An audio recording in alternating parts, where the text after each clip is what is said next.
Estamos con el doctor Juan Manuel Casela, presidente de la Fundación Ricardo Rojas, y además, por supuesto, radical de cepa, legislador, ha sido ministro de Trabajo del presidente Raúl Alfonsín, y una persona que comprende la realidad de la Argentina. ¿Hacia dónde va la Argentina, doctor? Bueno, primero, ¿dónde está la Argentina? La Argentina tiene una situación política relativamente consolidada en términos de funcionamiento del sistema democrático. Eso es el efecto de la legitimidad democrática generada por Alfonsín cuando decidió sancionar a quienes habían violado los derechos humanos. A partir de ahí se terminó lo que yo llamo el periodo de la tutela militar en la Argentina. Desde el 30 hasta el 83, las Fuerzas Armadas actuaron como si fueran interventores de la política argentina, tutelando las decisiones del pueblo. Ese periodo ha concluido. Hace 40 años que vivimos en democracia, pero hay un plano en el que los problemas se siguen agravando, que es el plano social. La democracia no es solo política, la democracia no es solo institucional, la democracia también debe tener una vertiente social que sirva para sostener el sistema. Y ese sostenimiento debe partir del hecho de que en general, los habitantes de una nación que vive en democracia deben tener acceso a un mínimo de calidad. Y en Argentina eso no está asegurado. Primero, porque estamos sufriendo un proceso inflacionario durísimo desde hace muchos años. En segundo lugar, porque el nivel de pobreza, entre otras cosas debido a la inflación, llegó hasta lo que hoy es el 53% de la población. Y en segundo lugar, porque hay una cantidad enorme de trabajadores no registrados. El trabajo en negro en la Argentina es el segundo gran problema social de este país. La mayor parte de los pobres surge del grupo de trabajadores en negro o no registrados. ¿Por qué?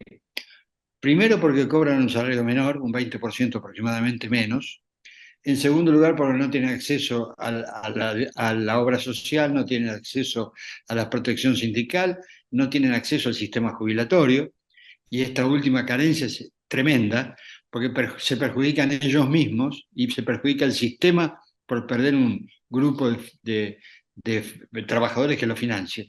De manera que hay un nivel de desigualdad que es totalmente contradictorio con la idea de una democracia definitivamente consolidada. ¿Se ha perdido la representación genuina de los representantes del pueblo, valga la redundancia?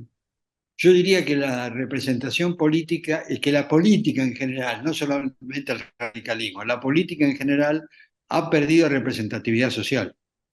El presidente Milei, quien hoy administra el poder público, es el resultado de ese proceso. Milei es consecuencia de que la política argentina, la institucional, la conocida, fue ineficiente para resolver los problemas de la sociedad. Milei nació del retroceso de las fuerzas políticas y mi partido, la Unión Cívica Radical, también está incluido en ese retroceso. El radicalismo claramente ha perdido de representatividad social. Tal vez eso se origine en el 2001 con la crisis y la caída de la Rúa, pero lo cierto es que desde el 2001 hasta ahora el radicalismo no ha logrado recuperar representatividad social.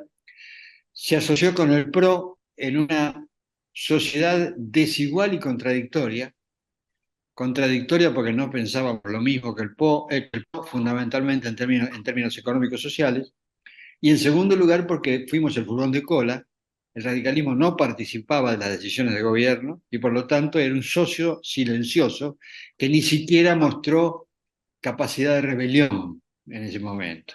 Todo eso se acumuló para ir determinando que mucha gente se olvidara del partido de la Unión Cívica Radical como posibilidad de representar a la opinión pública. Y ahí estamos en este momento. Hay un proceso de dispersión en la política tradicional que habilitó en su momento y hoy todavía está justificando la presencia de Milei en el gobierno.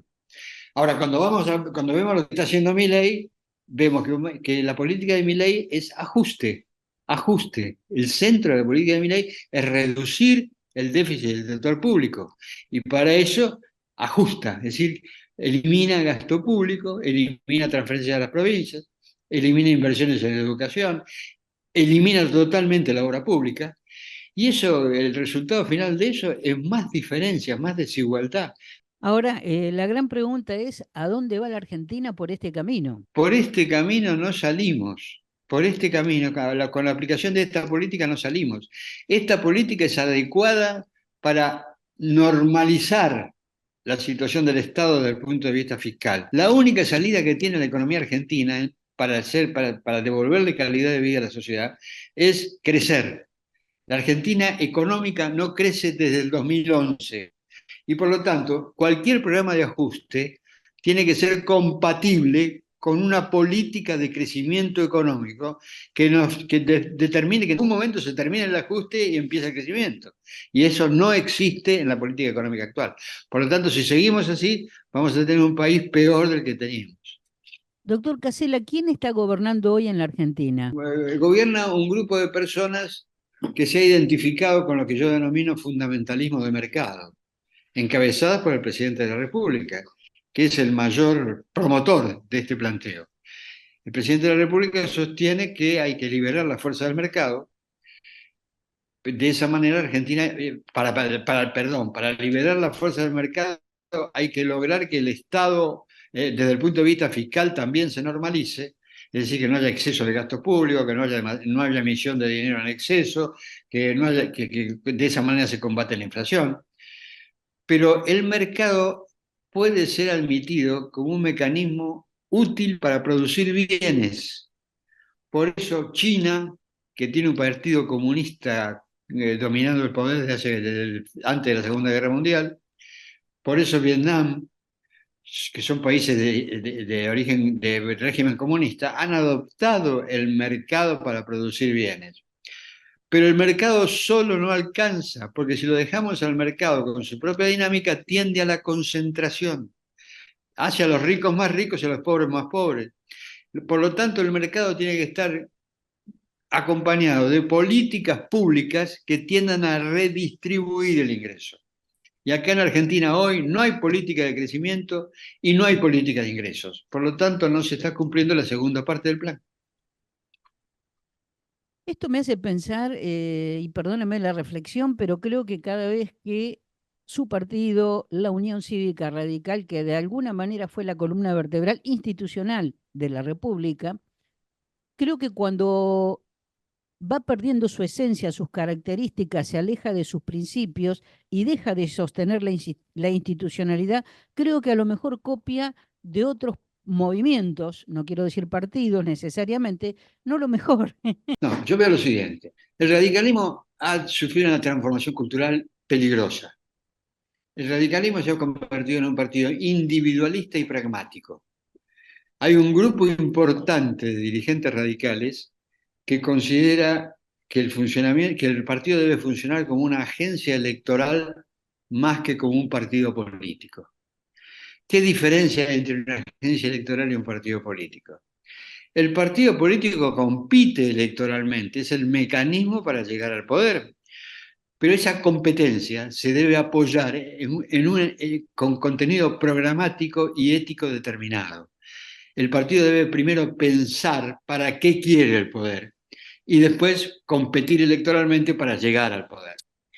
Me parece que un sector de la dirigencia radical se acostumbró a pensar en términos electorales exclusivamente y ha perdido de vista la necesidad de contar con un programa, con una propuesta, con una visión política global que les permita saber a la gente para qué quiere llegar al poder. Por eso esa tendencia a coaliciones indiscriminadas.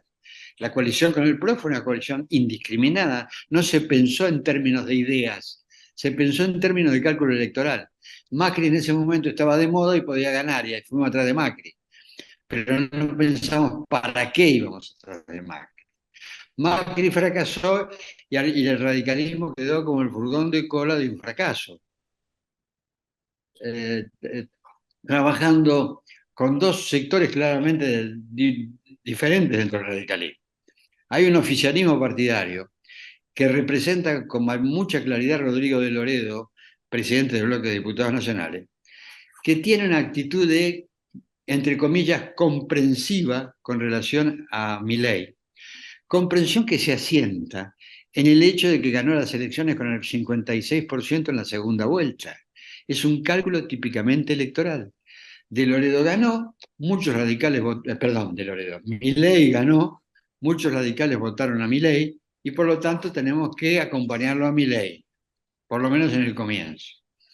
Esto implica que el radicalismo deja de cumplir su función central, que es la de partido opositor. Cuando la gente votó a Milei, colocó al radicalismo en la oposición, porque el radicalismo perdió, y por lo tanto el radicalismo debe ejercer el papel opositor. Esto no significa de ninguna manera que apostemos al fracaso o que pongamos palos en la rueda. Un político inteligente nunca apuesta al fracaso, porque el fracaso lo paga el pueblo, no lo paga el funcionario que fracasa, lo paga el pueblo. Y por lo tanto el político inteligente y coherente debe pensar en hacer propuestas mejores que las del gobierno. Debe superar al gobierno para arriba, no para abajo. Y por lo tanto el radicalismo que tener ahora es un grupo de técnicos que los tiene en sus filas, que están a disposición, pensando cómo impulsar el crecimiento económico de la Argentina en estas circunstancias. Y cómo distribuimos ese crecimiento con justicia para sacar a la gente de la pobreza. Si el radicalismo no tiene respuesta para eso, ya no sirve para nada. Su función histórica habrá sido la de consolidar la democracia con el gobierno de Alfonsín, pero a partir de la consolidación de la democracia no tendrá respuesta para los problemas sociales que son los que hoy vive la Argentina. En cuanto a Lustó, usted mencionó específicamente Lustó. Lustó es un hombre que ha llegado al partido hace poco tiempo. Tiene una trayectoria política, digamos, sinuosa, ¿no es cierto?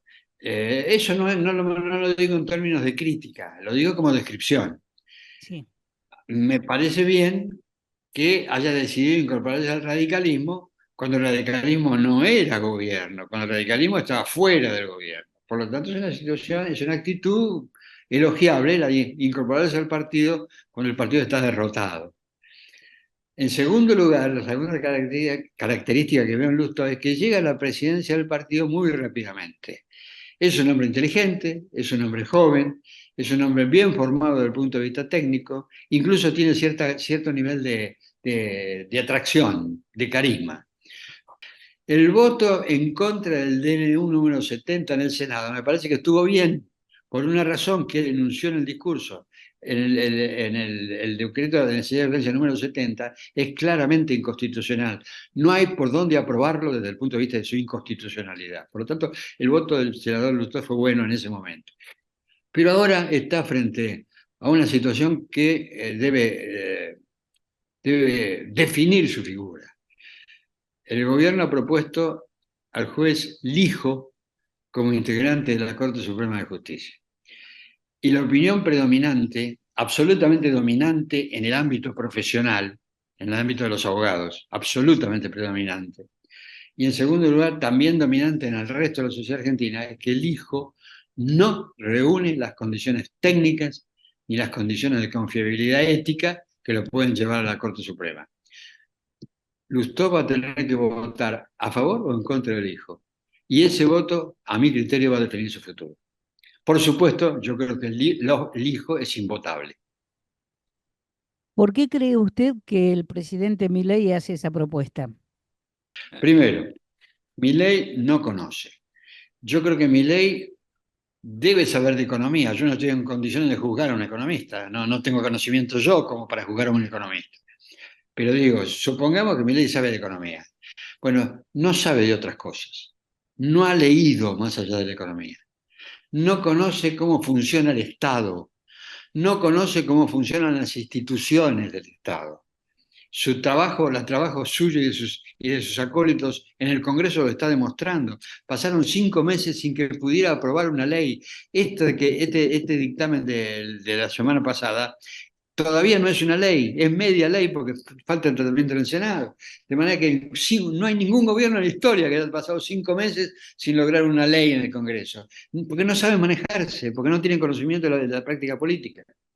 En tercer lugar, Milei maneja conceptos dogmáticos que lo llevan a la agresión al que está en contra.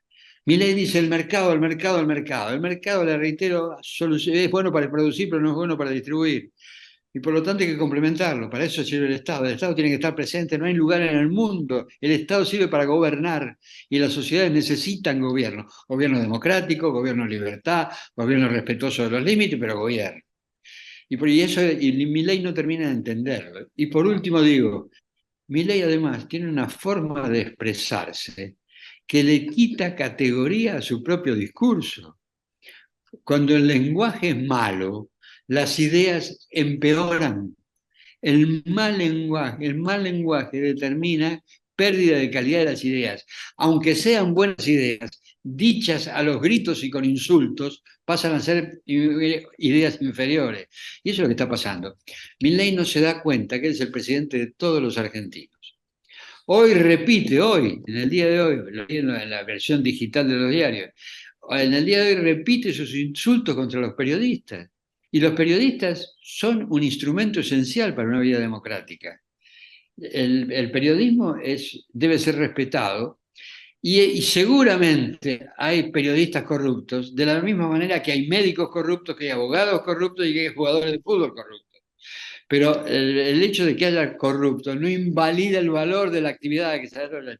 Nadie elimina a la policía porque haya policías ladrones. Y en estos días han aparecido los diarios policías ladrones. Pero a nadie se le ocurre eliminar a la policía. A nadie se le ocurre eliminar la medicina porque haya médicos que o no saben o atienden a criminales. Por lo tanto, pensar en decir que el Estado es una organización criminal y hay que eliminarla es una barbaridad que no tiene sentido.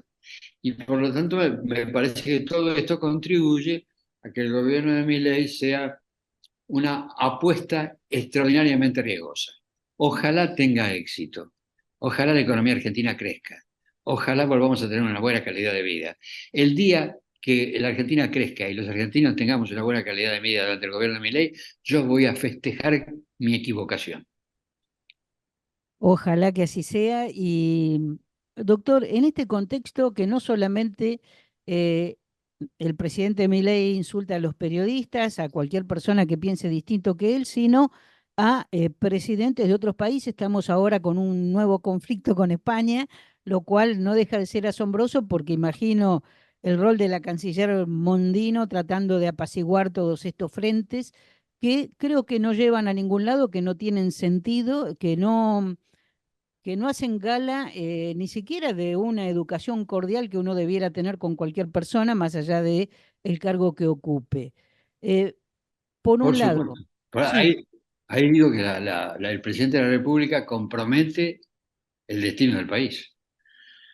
Porque ninguna cancillería de cualquier país cuyos gobernantes son agredidos con insultos se va a olvidar de estos episodios. Lo van a notar y en algún momento se van a cobrar. En algún momento con estos gobiernos o con los gobiernos que sigan, se van a acordar de lo que dijo Milei, lo que dijo el presidente de la Argentina, no Milei, el presidente de la Argentina. Hoy Milei trata de responder a un exabrupto de un ministro español con una actitud de intervención desagradable en la política interna española, porque se apoya en una acusación que recibió la esposa del primer ministro Sánchez, presidente del gobierno Sánchez. Y eso es una intervención grosera, no en la vida política de otro país, sino en la vida personal de un presidente. Hoy, la ministra, en declaraciones de la prensa, Milei sostiene que reconoce que a Inglaterra tiene las Malvinas en sus manos. Y eso no debió haberlo dicho nunca. Si reconocer el hecho de que Malvinas está en manos de la Inglaterra, así como lo dijo, es insuficiente. Milei debe decir, Inglaterra está ocupando las Malvinas ilegalmente y nosotros no aceptamos esa ocupación en ningún caso. Esta última palabra no la dijo por ignorancia. La canciller Moldino va a tener un trabajo muy grande con Colombia, con Ecuador, con España, con Brasil, que es el primer cliente de nuestra economía. Ahora, ella sí. también comete errores, ¿no es ¿cierto? Dice algunas cosas que no debería haber dicho. Le pasó con China, sí. Efectivamente, Un comentario efectivamente. desafortunado que realmente creo que la mayoría de los funcionarios, por carecer de experiencia política, de pasillo, de partido político, evidentemente no tienen la experiencia hasta de qué lenguaje pueden utilizar y cuál no, y que tienen un cargo público, no son un individuo particular, sino una persona pública que nos está Total- representando a todos. Totalmente de acuerdo. Totalmente, y aquí debo agregar otra cosa. En el caso de Milei, hay una alta dosis de vanidad personal, porque él se considera autorizado a juzgar a los demás. No veo con qué, a partir de qué mérito, qué hizo Milei en su vida para poder juzgar al presidente de Colombia, al presidente del gobierno español. Me parece además que se contradice notoriamente. El otro día había programado su presentación en la Feria del Libro y desistió de esa presentación porque pensó que iba a ser agredido. Si Milei es agredido, lo único que va a hacer es cosechar lo que sembró. El que siembra vientos cosecha tempestades, decía mi abuela. Y si Milei insulta y agrede, va a conseguir insultos y agresiones. Doctor Casella, miremos ahora a la Argentina en el marco internacional, el cambio de alineamiento en el eje político internacional, el nuevo acercamiento y la realidad que hay hoy en Gaza con Israel, con Hamas. ¿Cómo ve usted esa situación? Bueno, primero, la Argentina, a partir de la llegada de Milei al poder, ha decidido un alineamiento acrítico detrás de Estados Unidos. La defensa del mundo occidental, incluso en Davos, hace 2 o 3 meses, en una asamblea de empresarios, Milei intentó dictar cátedra diciendo que Occidente estaba resignando su futuro en manos del comunismo. Me parece que ese alineamiento de esa manera es un alineamiento que no va a venir bien para nadie, ni siquiera para Estados Unidos, porque el alineamiento acrítico no sirve, sirve la coincidencia, sirve marcar, pensamos aproximadamente lo mismo, vamos más o menos en el mismo sentido. Milei tiene una actitud de rechazo absoluto de lo que considera el comunismo, así el izquierdismo, y tiene tendencia a caracterizar como que comunistas o izquierdistas a cualquier pensamiento disidente. Y eso es una falta de criterio, una falta de conocimiento, una falta de profundidad en el análisis, que también perjudica. Yo creo que, en tercer lugar, Milei también tiene una identificación con el Estado judío y con Israel que yo respeto totalmente en cuanto a sentimiento personal. Cuando fue al Muro de los Lamentos y se apoyó sobre el Muro de los Lamentos para rezar, seguramente para rezar. Ese es un sentimiento personal que yo no estoy en condiciones de impugnar de ninguna manera. Simplemente digo que el sentimiento personal de Milei no puede convertirse en la política exterior de la Argentina, son dos cosas distintas. Cuando Milei dice que va a trasladar la embajada en Israel a Jerusalén, está metiendo a la Argentina en un conflicto en el que no tenemos que estar de ninguna manera, de ninguna manera. Solo tenemos que estar en ese conflicto para pedir la paz, para pedir la Qué paz. sentido tiene esa decisión? Es un tributo al gobierno de Israel, es un tributo, es una manifestación de adhesión a la política de Israel. La política de Israel es lógica cuando se defiende de la agresión. Yo no tengo ninguna duda que Israel tiene derecho a su existencia, tiene derecho a ocupar un espacio territorial que fue histórico, tradicional, desde la época de la Biblia, y por lo tanto tiene derecho a estar donde está. Pero ese espacio lo debe compartir con otros pueblos que también vienen de la historia. Y por lo tanto tiene que tener la medida de la defensa. Lo que está haciendo hoy en Palestina me parece que es un exceso de defensa, es un castigo más que defensa. Lo que está haciendo Israel es tratar de golpear a Hamas en Palestina con tal fuerza que los palestinos aprendan para siempre que no tienen que pelearse con Israel. Y eso lo lleva a adoptar actitudes de exceso en términos humanitarios. Lo que le está reclamando el presidente Biden de Estados Unidos a Israel es que contenga la represión, que defienda a los civiles, no que los mate. Claro. Y por lo tanto, me parece que ese proceso tiene que ser analizado en esos términos también. Yo creo que la única salida para esto es un Estado para los palestinos y fronteras seguras para Israel. El Estado de los palestinos debe garantizar a Israel fronteras seguras. Y ahí podremos empezar a vivir en paz. Doctor Casella, agradeciéndole su tiempo y sé que está muy ocupado y lo vamos a comprometer para otra charla que es más que interesante, pero ahora quiero dejarle estos minutos para que usted le hable a los argentinos cuál es el mensaje que le da a la gente común para este momento delicado de la Argentina. El futuro se construye. El futuro no es el azar. No viene impuesto por las fuerzas celestiales, como dice Milei. El futuro de la sociedad se construye desde abajo para arriba. La desigualdad aumenta, la pobreza aumenta, el trabajo en negro aumenta. Por lo tanto, hay que buscar rápidamente la solución que nos involucre a todos, que nos ponga a todos adentro otra vez.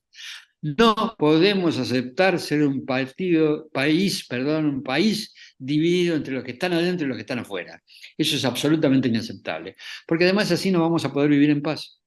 Cuando el país se divide, cuando la gente advierte que ha quedado afuera del sistema, su reacción es agredir lógicamente para defender lo que les queda y para volver a entrar de donde los echaron. Eso hay que evitarlo y para eso hace falta una participación activa de la sociedad argentina, que le ponga límites al gobierno, a este gobierno o a cualquier gobierno, que sepa que esos límites deben ser respetados por todos y que los límites están puestos simplemente para que podamos convivir. ¿Qué es la política? La política es el arte de organizar la convivencia. La política, para organizar la convivencia, tiene que garantizar la seguridad y la paz interior. Y para asegurar la seguridad, para garantizar la seguridad y la paz interior, tiene que haber acceso a los bienes materiales para todo el mundo. Gabriel del Mazo, un gran dirigente de la Unión Cívica Radical, un gran reformista, dijo alguna vez que debemos preservar las bases sociales de la libertad. Para que la libertad esté garantizada, la igualdad tiene que asegurar la buena calidad de vida para todo el mundo. Muchísimas gracias. Ha sido el doctor Juan Manuel Casella, presidente de la Fundación Doctor Ricardo Rojas. Muchas gracias, doctor. Gracias y a disposición. Buenas tardes. Es una realización de Patios Producciones, Mar del Plata, Argentina.